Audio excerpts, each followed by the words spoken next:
ठीक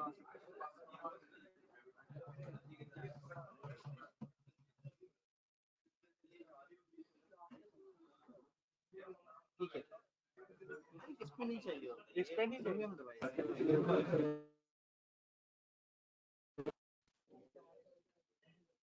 जी जनाब, अस्सलाम वालेकुम वंस अगेन। ऑनलाइन वालों को आवाज, स्क्रीन और कैमरा तीनों चीजें क्लियर है? ऑल क्लियर है। मैं 1 सेकंड के लिए स्क्रीन बंद करके दोबारा चलाने लगा हूं।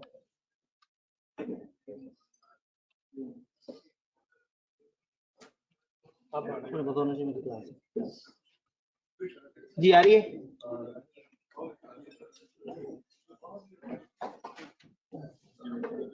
जी सारी चीजें क्लियर? ऑनलाइन एक दफा फिर बता दें, आवाज, स्क्रीन, कैमरा ऑल डन।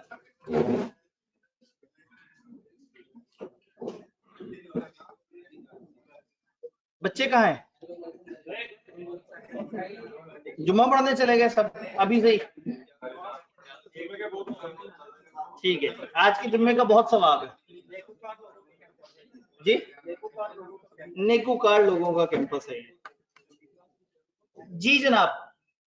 कल 4 बड़ी खूबसूरत सी डेफिनेशंस हमने देखी और यकीन माने मेरी पूरी कोशिश है मैं आपको समझा दूं, लेकिन आपकी पूरी कोशिश होनी चाहिए कि रट्टा मार दें।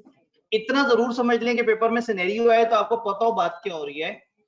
हमने बात की थी पर्सनल डाटा की, डाटा प्रोटेक्शन की, जो आप लोगों को बड़ी मुश्किल से समझ आया, लेकिन आज के दौर में समझना आसान है। आपकी प्राइवेसी की नीड, आपका, फिर जब मैंने सीआरएन से घर वालों को रिजल्ट पता लगने की बात की तो आपको फौरन समझ आ गया कि कितना इंपॉर्टेंट होता है पर्सनल डाटा। हम लोगों ने बात की कि सब डाटा सब्जेक्ट वो इंसान है, डाटा सब्जेक्ट वो इंसान है जिसका डाटा, पर्सनल डाटा उसका वो डाटा है जिससे उसको पहचाना जा सकता है, जिसकी मदद से जो है वो हम उसे पहचान सकें। फॉर एग्जांपल मेरे सामने एक तस्वीर आए, वो तस्वीर एक घुटने की है और घुटने पे चोट लगी हुई है, तो ये अब एक पर्सनल डाटा नहीं है। मतलब उस घुटने पे लगी हुई चोट से मैं उस घुटने के जो वो हकीकी मालिक है उस तक नहीं पहुंच सकूंगा, लेकिन अगर किसी का एनआईसी नंबर मेरे सामने आता है तो ये एक ऐसी चीज है कि जिससे मैं उसको पहचान सकता हूं। तो जो एक बंदे का पर्सनल डिटेल, ऐसी पर्सनल डाटा, ऐसा डाटा जिससे वो आइडेंटिफाई हो सके। फिर हमने देखा था रिमूव हुआ हुआ, खराब हुआ हुआ, एनक्रिप्ट हुआ हुआ, चेंज हुआ हुआ डाटा इसमें काउंट नहीं होगा, वो डाटा काउंट होगा जिससे पहचाना जा सके। फिर पर्सनल डाटा में एक स्टेप आगे गए थे, sensitive personal data.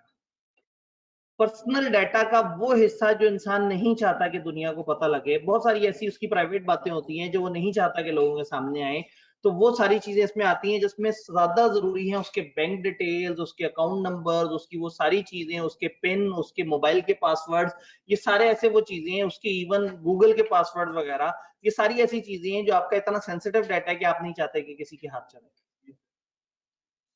Then data subject की कॉन्सेंट, जब भी किसी डाटा सब्जेक्ट का डाटा शेयर करना हो किसी ने, या रखना हो या अपने पास महफूज रखना हो, तो रूल ये है कि आपको कॉन्सेंट चाहिए होगी उस डाटा सब्जेक्ट की, यानी उस इंसान की कॉन्सेंट चाहिए होगी। और ये कॉन्सेंट डावाडोल सी नहीं हो, बड़ी एब्सोल्यूट वाजे मोहकम किस्म की हो।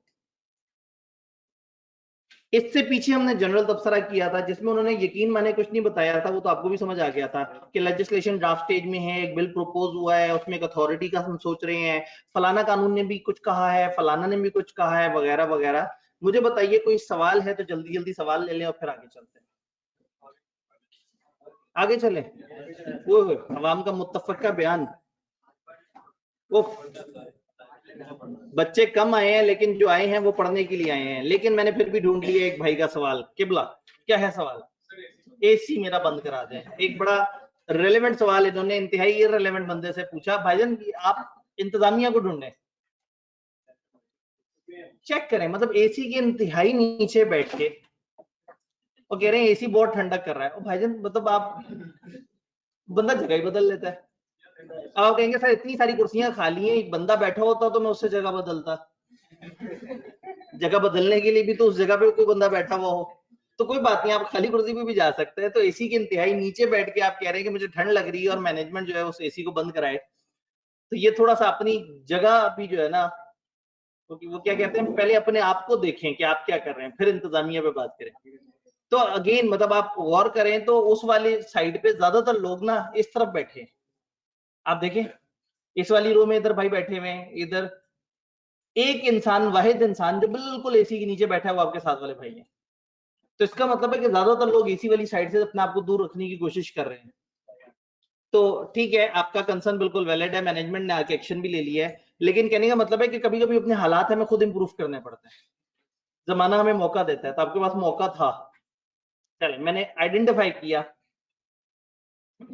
ऑनलाइन में अगर बच्चे सुन रहे हैं, तो अगर मैं भाई का नाम लेता, मैं इनका रोल नंबर पुकारता, या मैं कहता उस तरह के चश्मे वाले, उस तरह के कलर के स्वेटर पहने वाले भाई आपसे मैं बात कर रहा हूँ, या 5वीं रो के दूसरे बंदे या 7वीं रो के तीसरे बंदे से मुखातिब हूं, तो पहचानना आसान होता। तो ऑनलाइन लोगों के लिए पहचानना आसान नहीं है, लेकिन फिजिकल वालों ने फौरन से मुड़ के देख लिया है कि कौन से वाले हैं। तो फिजिकल वालों के लिए ये पर्सनल डाटा है और ऑनलाइन वालों के लिए पर्सनल डाटा नहीं है। वाह जी वाह, हमें क्लास में एग्जांपल मिल गई। और हमारे पास ऑनलाइन में भी कोई सवाल नहीं है। गुड, सारे पढ़ने बैठे, सारे 4 चैप्टर खत्म हो जाए, जबरदस्त, चैप्टर खत्म हो जाए। बाकी मैं सोच रहा था आप एहतजाज करेंगे। खैर, पर्सनल डाटा में तो अब शुगल बचा है, जो बात पहले थी, क्या राइट्स हैं आप, पर्सनल डाटा आपके है ना, क्या राइट्स हैं, डाटा सेफ रहे, गलत हाथों में ना जाए, महफूज हो, उसको आप चेंज कराना चाहे चेंज करा दें, उसे डिलीट कराना चाहे डिलीट करा दें, आपके डाटा को आपसे पूछे बगैर किसी के हवाले ना किया जाए, ये सब कुछ आपकी ख्वाहिश है। कानून से पूछते हैं, मिस्टर कानून थोड़ा सा आगे बढ़ें और हमें बताएं। इंडिविजुअल के राइट्स पे पहले हम बात करते हैं। आपके पर्सनल डाटा की प्रोसेसिंग से रिलेटेड आप क्या एक राइट है, हर इंडिविजुअल का राइट है कि वो बी इन्फॉर्म्ड, उसे बताया जाए कि उसका डाटा इस्तेमाल हो रहा है। वो चाहे तो अपने डाटा को कभी भी देख सके कि मेरा कौन सा डाटा इनके पास मौजूद है, उसको अपने डाटा तक एक्सेस हो। रेक्टिफिकेशन ऑफ एरर उसका राइट है, अगर उसके डाटा में कोई गड़बड़ है और वो उसे ठीक करवाना चाहता है तो उसका हक है कि वो उसको ठीक करवा सकता है। बी फॉरगटन या राइट ऑफ इरेजर, वो चाहे तो कह सकता है कि जी ठीक है जी, बस अब मेरा काम खत्म हो गया आपके साथ, मेरा डाटा अपने पास से डिलीट कर दें, गायब कर दें। हाँ, डिलीट करने के 2 तरीके हैं, एक ये कि वो पूरा रिकॉर्ड उड़ा दें, एक ये कि वो फेक एंट्रीज डाल दें, उसको सुडमाइज कर दें। तो ये 2 ऑप्शंस हैं।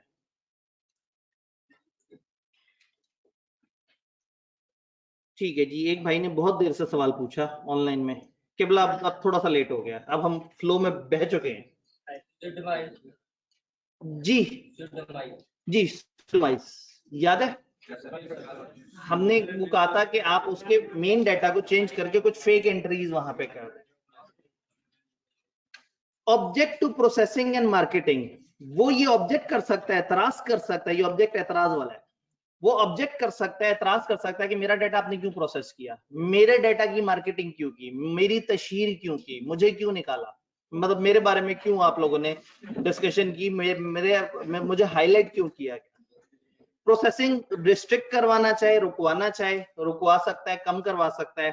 डाटा की पोर्टेबिलिटी, ये कह सकता है कि मेरा जो डाटा है वो इस फॉर्म में हो कि वो मूव हो सके, या आपका डाटा एक जगह से दूसरी जगह मूव होना हो तो आपको पता होना चाहिए कि आपके साथ ऐसा हो सकता है। वो अपनी कॉन्सेंट विड्रॉ करना चाहे, हो सकता है वो आके कहे कि जी बस मैं नहीं चाहता कि मेरा डाटा आप इस्तेमाल करें, तो हो सकता है वो कहे आप ही ने तो कहा था कि इस्तेमाल करें, तो कहेगा अब मैं ही तो कह रहा हूँ कि मत इस्तेमाल करें, आपको मेरी पिछली वाली बात समझ आ गई और मेरी अगली वाली बात समझ नहीं आ रही, तो उसका राइट है कि अगर वो अपनी कॉन्सेंट विड्रॉ करके कहता है बस अब मुझे अपना डाटा आपसे शेयर नहीं करना, मेरा डाटा वापस कर दें, तो ये उसका बुनियादी हक है। रेलेवेंट डाटा प्रोटेक्शन अथॉरिटी को कंप्लेन करना चाहे तो कंप्लेन कर सकता है कि देखिए मेरे डाटा का मिसयूज किया गया है, मेरी शक्तियों का गलत इस्तेमाल किया है। तो ये इंडिविजुअल के राइट्स हैं, और यकीन माने ये मैंने खामखा आपके सामने बड़ा टाइम लगा के इस पे बात की है, ये सारी बातें हुई हैं जो हमने शुरू में इंट्रोडक्शन के वक्त कर ली थी कि यार इंडिविजुअल का एक राइट है। ये तो इंडिविजुअल के राइट्स हैं। वो इदारे जो डाटा यूज कर रहे हैं, वो इदारे जो डाटा यूज कर रहे हैं, जरा सोचें तो सही, उनको क्या क्या काम करना है। उनको डाटा कलेक्ट करते हुए एहतियात करनी है, जिसका डाटा यूज कर रहे हैं उसको बताना है कि तुम्हारा डाटा इस्तेमाल हो रहा है, वो उस डाटा को गलत कामों में इस्तेमाल नहीं करेंगे, डाटा उतना ही लेंगे जितना उन्हें चाहिए, जरूरत खत्म हो जाने के बाद डाटा उड़ा देंगे या कम से कम उसको सोडोमाइज कर देंगे ताकि वो पहचाना ना जा सके। तो ये सारे काम उन्हें करने चाहिए। कानून से पूछते हैं, मिस्टर कानून ने कहा कि की प्रिंसिपल्स पर्सनल डाटा प्रोटेक्शन से रिलेटेड क्या क्या एप्लीकेबल है। लॉफुलनेस, फेयरनेस एंड ट्रांसपेरेंसी। कानून को फॉलो किया जाएगा, ट्रांसपेरेंसी और फेयरनेस का ख्याल रखा जाएगा, सबके साथ मुसावी सलूक किया जाएगा और हर बंदे को पता होगा कि उसके डाटा के साथ क्या हो रहा है। ऐसा नहीं होगा कि ऐप आपको बताए कि क्या आप चाहते हैं कि आपकी ये 3 चीजों की हम एक्सेस लें, आप कहते हैं हाँ, और ऐप जाके चौथी चीज की भी एक्सेस लेना शुरू कर दे। ये गलत बात है, ये फेयरनेस नहीं है। दूसरा, ट्रांसपेरेंसी होनी चाहिए। आप बताएं यूजर को आपको उनका कौन सा डाटा चाहिए और किस लिए चाहिए, और ये भी बताएं कि इस डाटा के साथ क्या करेंगे और क्या नहीं करेंगे। तो कई दफा आप कुछ ऐप इंस्टॉल करते हैं, इवन फेसबुक पे एक टाइम पे मुख्तलिफ तरह की ऐप इंस्टॉल होती थी और वो अक्सर कहते थे कि ये ऐप आपकी इजाजत के बगैर पोस्ट नहीं करेगी। वरना आपको डर लगता है कि जी मैं एक ऐप इंस्टॉल करूं, मैं वो काम करूं, उस पर कुछ ना कुछ चल रहा हो और अचानक से मेरी फेसबुक पे पोस्ट हुआ जी मुबारक हो आप तो तीसरी दफा हार गए वाली स्टेज।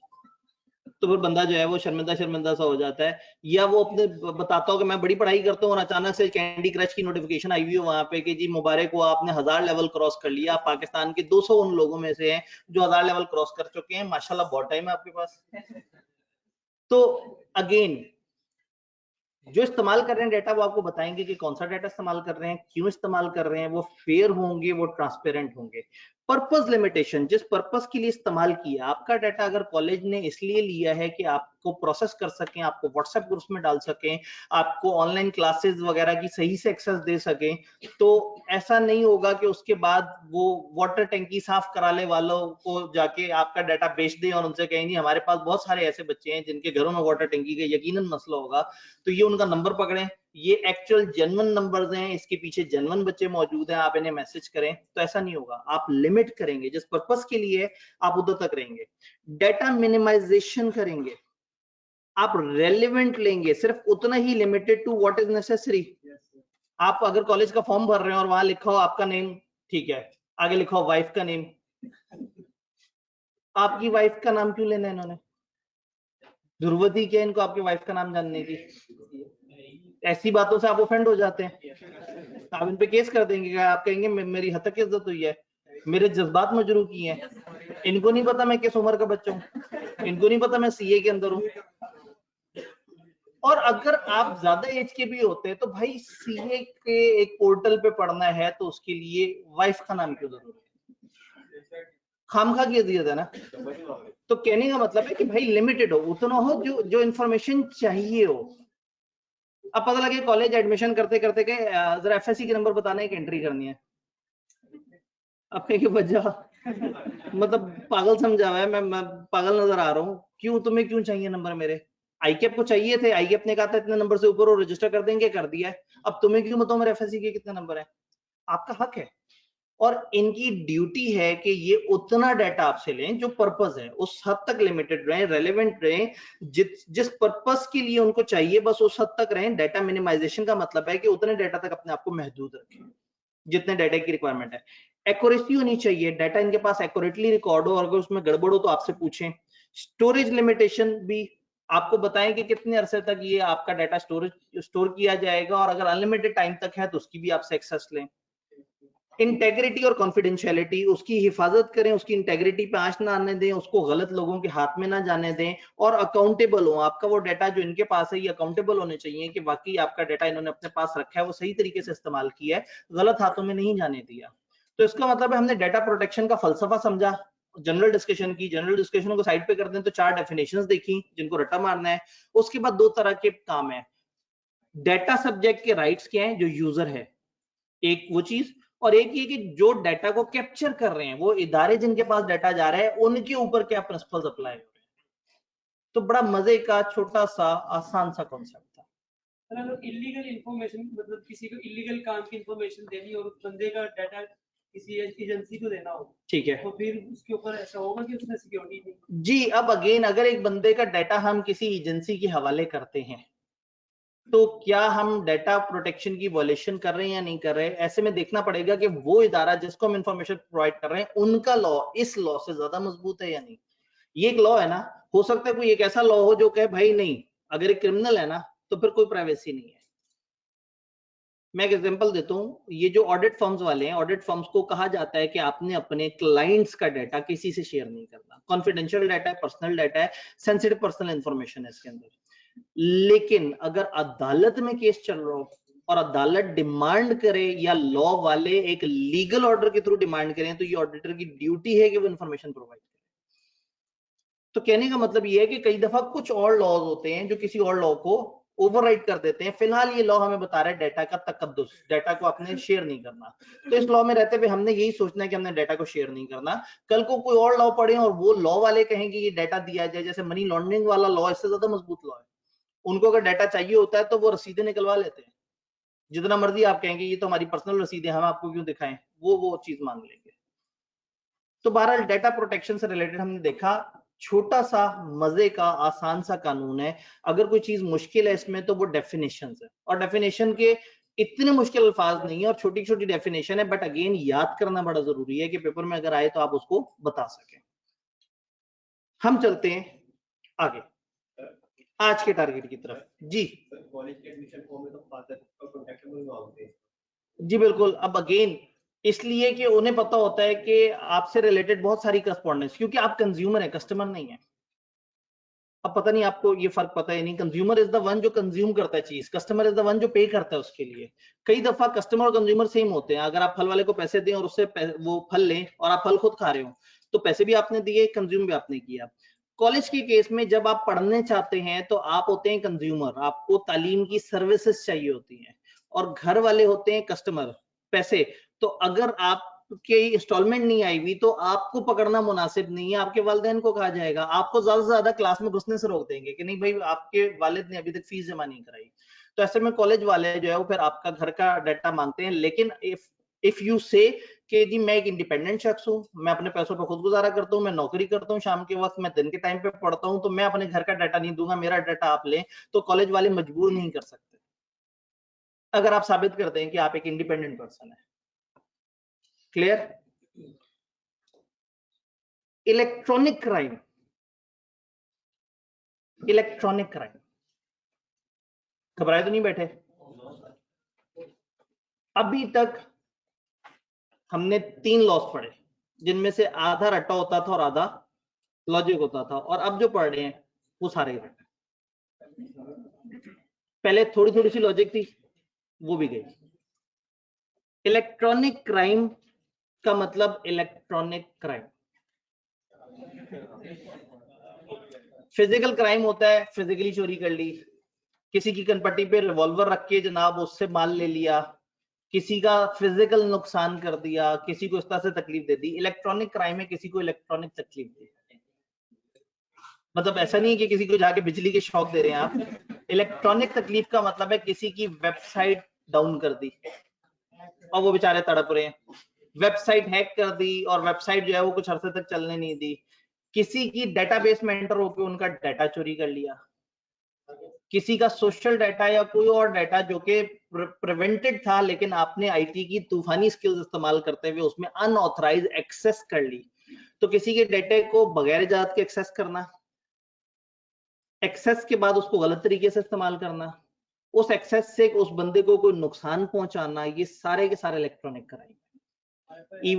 इवन हम थोड़ा सा आगे जाएं, अब लॉ उतना बड़ा हमारे सिलेबस में नहीं है, हम थोड़ा सा आगे जाएं तो इवन फेसबुक के ऊपर भी अगर आपने कोई इश्तियाल अंगेज पोस्ट डाल दी जिसमें आप किसी मॉब को भड़का रहे हैं, किसी ग्रुप को वो कर रहे हैं, किसी सियासी पार्टी पे अटैक कर रहे हैं, किसी मजहब पे अटैक कर रहे हैं, किसी निजाम पे, किसी इदारे पे अटैक कर रहे हैं, तो वो भी इलेक्ट्रॉनिक क्राइम में आ जाते हैं। साइबर सिक्योरिटी का एक पूरा लॉ है जो कि इस तरह की चीजों को देख रहा होता है। तो अगेन हमारी किताब का मकसद आपको डराना नहीं है, बस बताना है कि थोड़े थोड़े से ध्यान में रखिएगा कि क्राइम फिजिकल नहीं इलेक्ट्रॉनिक भी होते हैं। ठीक है जी। मजे की बात है, आप ये जिन दिनों अफगानिस्तान वाला मामला चल रहा था, आप वर्ड अफगानिस्तान नहीं लिख सकते थे। ये जो लोग वो कहते थे ना, कुछ तालिब इल्म जो है वो तालिब इल्म क्यों लिखा जा रहा था बार बार, क्योंकि तालिबान नहीं लिख सकते थे। तालिबान लिखे गायब हो जाता था, अफगानिस्तान लिखे गायब हो जाता था। ठीक है, तो इसलिए फिर इशारों में लोग बात कर रहे होते थे वो पकड़ ना सके, और कुछ लोग क्या करते थे हरूफ अलग अलग करते थे तो तोएं 2 दफा स्पेस, अलिफ 3 दफा स्पेस, लाम क्या वो उनका जाहिर है ऐसा थोड़ी कि इंसान बैठ के देख रहा है आपने क्या लिख रहा है, वो कंप्यूटर है, कंप्यूटर मुख्तलिफ प्रोटोकॉल चेक कर रहा है कि कौन कौन से वर्ड जोड़ के किस तरह से खतरनाक होते हैं। हाँ, आई एम नॉट रोबोट। तो बात ये है कि इलेक्ट्रॉनिक क्राइम्स की बात समझ आई। इसमें बस ये आखिरी बात थी जो आपने समझनी थी, बाकी अब सिर्फ रट्टा ही रट्टा है, आपने देखते जाना है और मैंने मुस्कुराते जाना है। एक क्वेश्चन है थोड़ा सा तकलीफ दे सा, टॉपिक सेट किया, ठीक है जी। जैसे ही जुम्मे के टाइम पे मैं क्लास वालों को भेजूंगा, आपने मेरे से टॉपिक सेट के सवाल पूछ लेना है। डन हो गया, टॉपिक सेट के एक सवाल आया था, हमने उसे गायब कर दिया। इलेक्ट्रॉनिक क्राइम, आज असल में वक्त अब हमारे पास थोड़ा सा कम होता है। नहीं इतना आगे नहीं, मैं आज जवाब दूं, परेशान नहीं होना। इलेक्ट्रॉनिक क्राइम की प्रिवेंशन, लें जी कुछ अल्फाज समझने की कोशिश करते हैं। इस दफा हमारे पास वो शुगल भी नहीं है, वो जो इंट्रोडक्शन वाला शुगल होता था ना कि आधे सफे तक तो मजाक हो रहा था, माहौल चल रहा होता था। एक पैरा उन्होंने दिया, उनका 2016 में नेशनल असेंबली ने एक एनेक्टेड मतलब एक कानून निकाला, the prevention of electronic crime act Paika, to provide a comprehensive legal framework to define various kinds of electronic crime, mechanism for investigation, prosecution and adjudication in relation to electronic crime। क्योंकि अभी तक तो चोरी define होती थी physical, तो इन्होंने define किया कि इलेक्ट्रॉनिक चोरी क्या है, इलेक्ट्रॉनिक बेईमानी क्या है, इलेक्ट्रॉनिक जुर्म क्या है। जुर्म डिफाइन किया, उस जुर्म को हम पकड़ेंगे कैसे, उस जुर्म पे सजा कैसे देंगे, उस जुर्म को किस तरह से अदालत में पेश किया जाएगा, उसका किस किस्म का इलेक्ट्रॉनिक एविडेंस हो सकता है, इन सारी चीजों पे कानून साजी की उन्होंने prevention of electronic crime act नामी कानून के अंदर। ये कहा और बस उनका इंट्रोडक्शन खत्म हो गया। उन्होंने कहा बच्चे बहुत मजाक उड़ाते हैं हमारे लंबे लंबे इंट्रोडक्शन का। उन्होंने कहा अब हम तकलीफ देंगे, अगर हम इंट्रोडक्शन नहीं देते तो फिर हम डेफिनेशन देते हैं। अब चंद डेफिनेशन हैं जो कि यकीन माने मैं ना भी दिखाऊं तो भी गुजारा चल जाए, लेकिन मैं फिर भी आपको दिखाने की जरूर कष्ट करूंगा। अनऑथराइज एक्सेस, ये सामने डेफिनेशन के रेफरेंस लिखे हुए हैं। जब भी किसी सेक्शन या डेफिनेशन का रेफरेंस लिखा होता है वो आपके काम का नहीं होता, आप उसको इग्नोर कर सकते हैं। अनऑथराइज एक्सेस, इंफॉर्मेशन सिस्टम को एक्सेस करना या डाटा को एक्सेस करना which is not available for access by general public, जो आम जनता के पास एक्सेस नहीं है जिस डाटा की, उस डाटा को एक्सेस करना विदाउट ऑथराइजेशन और in violation of terms and conditions of the authorisation. आप एक ऐसे डाटा को एक्सेस करें जो आम आवाम के पास नहीं है और बगैर ऑथराइजेशन के उसको एक्सेस करें, या आपको उन्होंने कहा अच्छा आपको ऑथराइजेशन है, आप इसके 2 सफे देख सकते हैं और आप उसके 4 सफे तक पहुंच जाएं, तो हम कहेंगे कि आपने अपनी ऑथराइजेशन को वायलेट किया। तो ऐसा डाटा एक्सेस करना जो आम लोगों के पास नहीं है, तो ऐसा डाटा वो लोग एक्सेस कर सकते हैं जो ऑथराइज है। तो आप अगर ऑथराइज ना हो फिर भी एक्सेस करें या आप अपनी ऑथराइजेशन से ज्यादा एक्सेस करें, तो हम कहेंगे कि इसको हम कहेंगे अनऑथराइज एक्सेस। इतनी सी बात है, बाकी आपने याद करना है।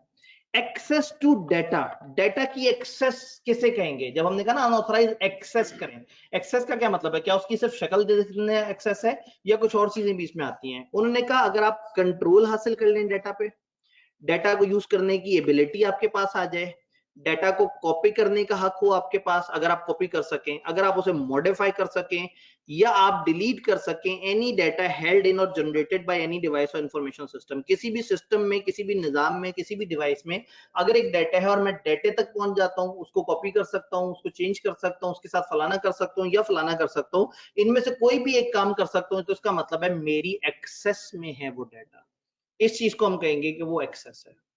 और अनऑथराइज उस एक्सेस को कहेंगे जिसका आपको इजाजत ना मिली हुई हो और आप उसके बाद जाएं, या कम इजाजत मिली हुई और आप ज्यादा एक्सेस करने की कोशिश करें। Access to information system, gaining control और ability to use any part और whole of the information system whether or not through infringing any security measures। Infringe करने का मतलब होता है तकलीफ पहुंचाना, तोड़ देना, सिक्योरिटी तोड़ देना। तो इंफॉर्मेशन सिस्टम की एक्सेस किसे कहेंगे? इंफॉर्मेशन सिस्टम किसे कहते हैं? ये जो पोर्टल बना हुआ है जिसपे ऑनलाइन क्लासेस अपलोड हो रही हैं, ये एक इंफॉर्मेशन सिस्टम है, पूरा एक निजाम है जिसमें बच्चे रजिस्टर हो रहे हैं, जिसमें लेक्चर्स पड़े हुए हैं, वो उसे वॉच कर सकते हैं, कई दफा वॉच कर सकते हैं, किसी भी दिन को किसी भी उसको चूज कर सकते हैं, वहां पे टेस्ट अपलोड हो रहे हैं, बाकी सारे काम हो रहे हैं। ये पूरा निजाम होता है ये क्लासेस का, एक इंफॉर्मेशन सिस्टम। फिजिकल क्लासेस में उतना ज्यादा डिटेल नहीं होती, लेकिन जो ऑनलाइन क्लास के लिए जब आप एनरोल होते हैं, ये आपको ऑनलाइन की भी साथ में एक्सेस मिलती है, तो एक पूरा निजाम होता है जिसके अंदर आप चले जाते हैं। तो अब ऐसे में अगर कोई बच्चा उस निजाम को तोड़े, उस जगह आके किसी लेक्चर तक पहुंच जाए, किसी लेक्चर को डाउनलोड कर ले, किसी लेक्चर को इवन देख भी ले बगैर इजाजत के, तो हम कहेंगे कि उस बच्चे ने इंफॉर्मेशन सिस्टम को एक्सेस कर लिया। तो एक्सेस करने का तो मतलब है सिंपली देखना, लेकिन अनऑथराइज एक्सेस का मतलब होगा बगैर इजाजत के देखना। देन डेटा डैमेज, अगर एक बंदा किसी डेटा को अल्टर कर दे, चेंज कर दे, डिलीट कर दे, डिटेरियोरेट कर दे, उसकी साख्त बदल दे, इरेज कर दे, जगह चेंज कर दे, रीलोकेट कर ले, सप्रेस कर दे, दबा दे उसको, उसके डाटा टाइप चेंज कर दे, उसकी फाइल साइज चेंज कर दे, और मेकिंग डाटा टेम्परेली और परमानेंटली अनअवेलेबल, या डाटा को गायब कर दे कुछ अरसे या पक्का पक्का गायब कर दे। बहुत मिलते जुलते अल्फाज हैं, बेचारे लॉ वाले हैं ना, उनको हर लफ्ज का ख्याल रखना है कि किसी भी तरह की इंफॉर्मेशन में कोई भी लफ्ज इस्तेमाल हो सकता है। तो उन्होंने कहा अगर कोई भी किसी डाटा को खराब कर दे, डिलीट कर दे, उड़ा दे, चेंज कर दे, उसकी डाटा टाइप चेंज कर दे, उसको कंप्रेस कर दे, उसको ये कर दे, वो कर दे, कुछ भी कर दे, आपने तो रट्टा मारना है, तो वो डाटा डैमेज कहलाएगा। मतलब किताब आपको समझ रही है कि आप बड़े आईटी के एक्सपर्ट हैं और आपको बड़े अच्छे समझ आ रही होगी, मैं फिर भी कोशिश कर रहा हूं समझाने की, और आप लोगों को भी मोटी मोटी समझ आ रही है। इतनी ही मोटी मोटी समझ चाहिए, जितनी चाहिए उतनी। क्रिटिकल इंफ्रास्ट्रक्चर, क्रिटिकल इंफ्रास्ट्रक्चर, ऐसा इंफ्रास्ट्रक्चर जो क्रिटिकल है, वह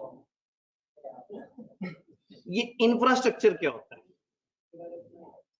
मुख्तलिफ चीजें, हम कहते हैं जी फलाना कॉलेज का बड़ा जबरदस्त इंफ्रास्ट्रक्चर है, गवर्नमेंट के फलाना इदारे का बड़ा अच्छा इंफ्रास्ट्रक्चर है, पाकिस्तान के इंफ्रास्ट्रक्चर पे काम हो रहा है। तो इंफ्रास्ट्रक्चर बेसिकली एक पूरा निजाम है जिसमें फिजिकल चीजें भी आ जाती हैं, सॉफ्ट चीजें भी आ जाती हैं।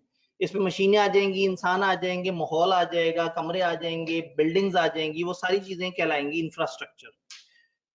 किसी भी इंफ्रास्ट्रक्चर के क्रिटिकल एलिमेंट्स यानी कि उसके एसेट्स, उसकी फैसिलिटीज, उसके सिस्टम्स, उसके नेटवर्क्स, उसके प्रोसेसेस, द लॉस और compromise of which could result in, यानी हम कह रहे हैं कि अगर कहीं पे भी कोई एसेट, फैसिलिटी, सिस्टम, नेटवर्क या प्रोसेसेस हो जिसमें कोई नुकसान पहुंचा दे या जिसका प्रोसेस खराब कर दें, तो उससे क्या हो सकता है? Significant impact on national security, national defence और the functioning of the state. इसका मतलब है इंफ्रास्ट्रक्चर तो सादा सा निजाम है, क्रिटिकल इंफ्रास्ट्रक्चर का मतलब है एक ऐसा इंफ्रास्ट्रक्चर जो इतना हसास है, इतना खतरनाक है, इतना क्रूशल है कि जिसकी वजह से आपकी मुल्क की सिक्योरिटी दांव पे लग सकती है। फॉर एग्जाम्पल, एक बंदा मिनिस्ट्री ऑफ डिफेंस में बैठा हुआ हो और पाकिस्तान जो है वो कोरिया के साथ एक एग्रीमेंट साइन कर रहा हो कि आप लोगों ने हमें एटम बम जो है उसका मैन्युफैक्चरिंग का प्लांट पाकिस्तान में रीस्टेट करके देना है, और ये इंफॉर्मेशन एक बंदे के हाथ में, और वो कहे अरे क्या कमाल इंफॉर्मेशन आज मेरे हाथ लगी है, उसके साथ तस्वीर खींचे और फेसबुक पे डाल दे के being the first to witness the global agreement between Pakistan and Korea and I am very proud to share this proud moment. बंदा तो उड़ जाएगा फौरन से, लेकिन उसने जो हरकत की है उसने क्रिटिकल इंफ्रास्ट्रक्चर पे अटैक किया, सेंसिटिव, ऐसा काम किया जिससे मुल्क की सिक्योरिटी दांव पे लग गई है, मुल्क के मफाद। इसका मतलब है क्रिटिकल इंफ्रास्ट्रक्चर, गवर्नमेंट ने बड़े गुस्से में आके कहा छोटे मोटे मजाक फेसबुक पे ये वो तो जो चल रहे हैं वो चल रहे हैं, हल्की फुल्की हैकिंग शैकिंग जो हो रही है, गवर्नमेंट को मत हैक करना, ऐसा मत कर बैठना है जिससे क्रिटिकल इंफ्रास्ट्रक्चर पर अटैक कर दो, क्योंकि ऐसा किया तो फिर बड़ी लंबी सजाएं और बड़े लंबे लंबे जुर्माने। मेजर, या दूसरा ऑप्शन क्या है? मेजर डेट्रीमेंटल इंपैक्ट, डेट्रीमेंटल कम करने वाला, तकलीफ देने वाला, नुकसान पहुंचाने वाला, मेजर नुकसान देने वाला इम्पैक्ट ऑन अवेलेबिलिटी, इंटेग्रिटी और delivery of essential services including दो service whose integrity if compromised could result in significant loss of life, casualties, taking into account significant economic और social impact। ऐसा डाटा ऐसी जगह पे गड़बड़ करना है जिस डाटा की ब्रीच, जिस डाटा के गड़बड़ से नुकसान पहुंच सकते हैं। आपने एक गवर्नमेंट के पास डाटा पड़ा हुआ था कि हाँ भाई ये हमारे चोर हैं जो कि हमारी जेलों से भागे हुए हैं, और आपने वो डाटा गायब कर दिया, आपने नुकसान पहुंचा दिया ओवरऑल निजाम को। आपने जो है फॉर एग्जांपल फायर ब्रिगेड वालों को एक ऑनलाइन वो आई, एक जगह से कॉल की गई फायर ब्रिगेड वालों को, वो नंबर जो है वो किसी जगह से और उठाया गया, उन्होंने फौरन से एक ऑनलाइन कमांड भेज दी फायर ब्रिगेड की टीम को जो नियरेस्ट थी कि वहां से वो जाए, और रास्ते में कोई भाई साहब बहुत ही मूड में बैठे हुए थे, उन्होंने इस चीज को हैक कर लिया कि लो जी अब गवर्नमेंट वाले काम नहीं कर सकेंगे, बड़ा मजा आएगा, जिंदगी से खेल गए। या नुकसान नहीं भी हुआ तो नुकसान हो सकता था। तो क्रिटिकल इंफ्रास्ट्रक्चर समझा तो मैं रहा हूं, आपने रट्टा मार लेना है। क्रिटिकल इंफ्रास्ट्रक्चर इज ऐसी सेंसिटिव, ऐसी खतरनाक सेंसिटिव चीज जो कि तबाही फैलाती है, जिससे मुल्क उजड़ जाए, जिससे जिंदगियां उजड़ जाए, जिससे नुकसान पहुंच जाए या नुकसान पहुंचने का बड़ा ज्यादा अंदेशा हो। तो अगर वो साबित कर दें कि किसी की हरकत इस नोयत की है कि वो क्रिटिकल इंफ्रास्ट्रक्चर पे उसने अटैक किया है, तो फिर ऐसे में वो कहेंगे कि ये गड़बड़ हुई है। अब यहाँ गवर्नमेंट डेजिग्नेट कर सकती है किसी भी प्राइवेट या गवर्नमेंट इंफ्रास्ट्रक्चर को कि जी हम इसको क्रिटिकल इंफ्रास्ट्रक्चर मानते हैं। अगर गवर्नमेंट कहती है जी फलाना इदारा क्रिटिकल है, इसके ऊपर बात नहीं होगी, तो फिर बात नहीं होगी। फलाना सेटअप क्रिटिकल है, फलाना हमारा गवर्नमेंट का महकमा क्रिटिकल है, इसका डाटा नैप क्रिटिकल इंफ्रास्ट्रक्चर है, नैप का डाटा अगर हल्का सा भी लीक हो जाए तो बहुत तूफान मच जाए। सब समझ आया? अब मजीद नहीं समझना, अब रट्टा मारना है, क्योंकि समझने के बाद भी इस अल्फाज में उसको लिखना इतना आसान नहीं है। तो बेसिकली उन्होंने सिर्फ आपको ये समझाया है कि क्या है। जब ये समझा दिया तो उसके बाद तो कुछ है ही नहीं, उसके बाद कुछ भी नहीं है। 2 पेजेस पिछला गुजर गया, ये दूसरा पेज। वो डेफिनेशन नीचे आ नहीं रही थी क्रिटिकल इंफ्रास्ट्रक्चर की, वो मैं बारीक करके अगर पहले सफे पे डाल देता तो अच्छा ना होता। एक मिनट, अभी तक मैं आपको शीट दिखाता था, मैं आपको कहता था मैं आपको समझाऊंगा, फिर आपने याद करना है। ये तो मैंने समझानी भी नहीं है। एक टेबल बना हुआ है, लेफ्ट पे लिखा हुआ है ऑफेंस क्या है, सेकंड कॉलम में लिखा है कौन ऑफेंस कर रहा है, थर्ड में लिखा है उसको कितने साल तक की कैद हो सकती है, और चौथे में लिखा है उसको फाइन कितना हो सकता है। ये फाइन्स की डिटेल है, पेनल्टीज की डिटेल है जी, अनफॉर्चुनेटली। तो मैंने आपको बताया ना कि ये इन चारों में से 3 पढ़ चुके, चौथा सबसे ज्यादा रटे वाला ये वाले भाई साहब है।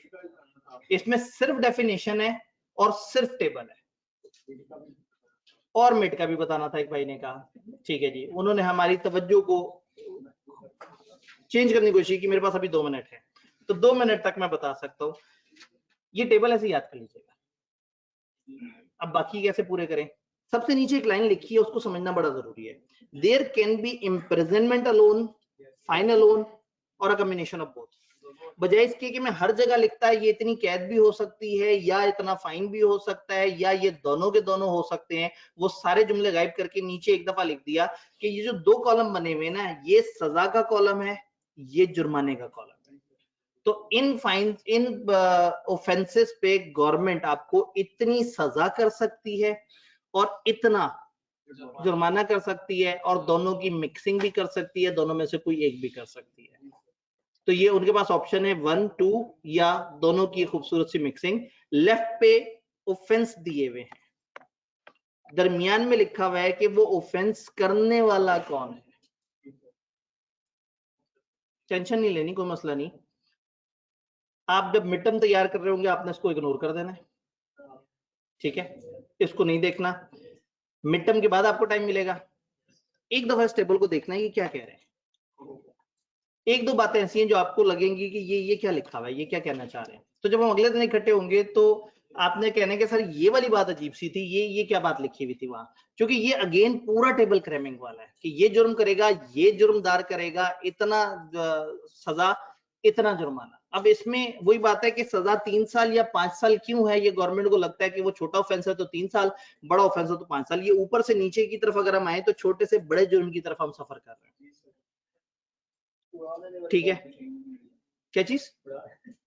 बंदा उड़ा देने वाली बात नहीं, इलेक्ट्रॉनिक क्राइम में अभी वो एक खास लेवल तक है, उसके बाद एक आध जगह लिखा होता है कि बाकी कवानीन भी लागू होंगे।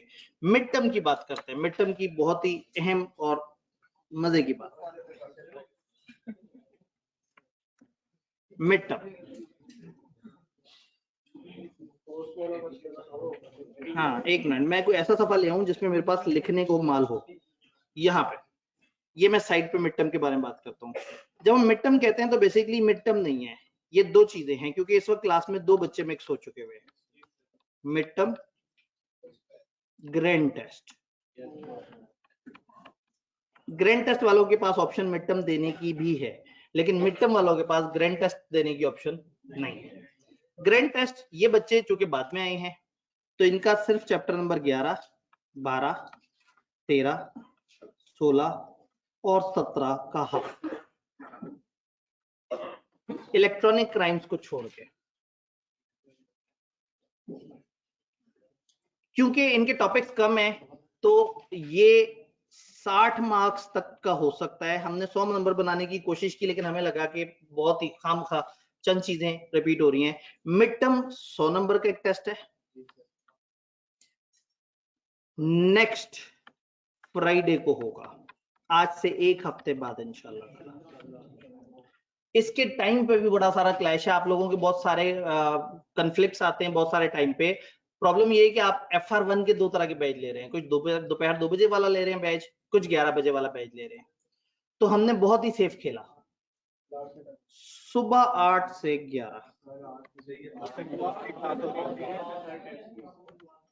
8 बजे क्या होता है? आप लोग कॉस्ट भी ले रहे हैं? इतने छोटे बच्चे कॉस्ट क्यों ले रहे हैं? कॉस्ट पीछे आ गया, आप लोगों ने लेने हैं। 2 बजे कितने लोग क्लास ले रहे हैं FR1 वाली? असल में क्लास के टाइम पे हम 100 नंबर का 3 घंटे का टेस्ट नहीं ना ले सकते। काश ये पॉसिबल होता। मैं 2-3 अटेम्प्ट से कोशिश कर रहा हूँ, लेकिन बहरहाल जो है ना बड़ा मुश्किल ही होता है। मैं एक दफा फिर से ट्राई करके देख लूंगा। असल में प्रॉब्लम ये है ना कि सुबह अर्ली भी आप फंसे हुए हैं, दोपहर में भी फंसे हुए हैं, दोपहर में भी फंसे हुए हैं। नहीं ऑनलाइन खैर पता नहीं, हो सकता है वैसे ही ऑनलाइन हो जाए, कोई पता नहीं। गवर्नमेंट ने अनाउंस तो नहीं ना किया अभी? नहीं, चले फिर तो हमारा वो सेव हो सकता है। तो ठीक है, नेक्स्ट फ्राइडे, इसीलिए मैंने अब 8 बजे भी आपका क्लैश आ गया। 1 मिनट, 12:30 से 2 तक सबसे कम क्लैश है। वही बात है ना, कुछ 11 बजे कितनों की क्लास है?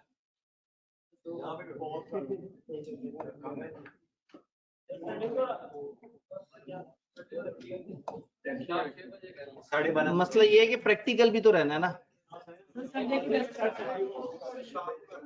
आप भूल रहे हैं कि सैटरडे, संडे और मंडे हमें मना है, आप शायद भूल रहे हैं। तो मैं मजबूरन फ्राइडे कह रहा हूँ, वरना मैं संडे ही कहता। तो मैं जो सबसे लास्ट वर्किंग डे हो सकता है उसको सोच रहा हूँ।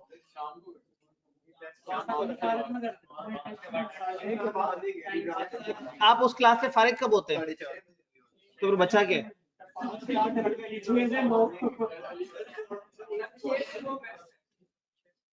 दो टाइम पे टेस्ट को एग्जीक्यूट किया जाएगा।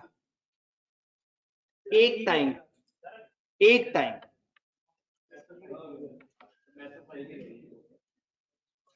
9 से 12:15, एक टाइम आगे भी तो सुने, 2:15 से 5:30। इन सारे टाइम्स में आप सब लोगों के क्लैश है। ये लोग मिड टर्म दे भी रहे हैं। एक मिनट, हम इंतजामिया से ओपिनियन ले लें।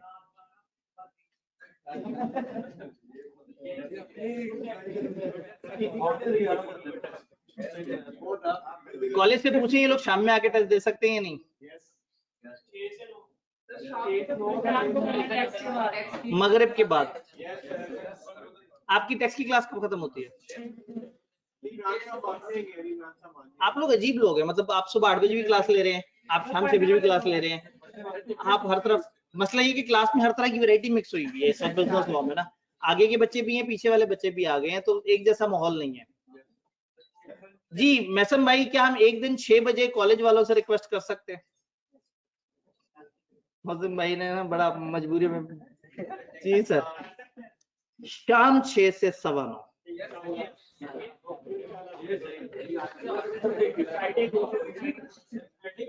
फ्राइडे को ही, क्योंकि सैटरडे तो बीच में नहीं आ सकता ना, सैटरडे संडे मंडे। ले जी जी, अब मिड टर्म वालों का सिलेबस सुन लें। मिड टर्म वालों का सिलेबस चैप्टर 2 से लेके 13 तक और सिर्फ 16,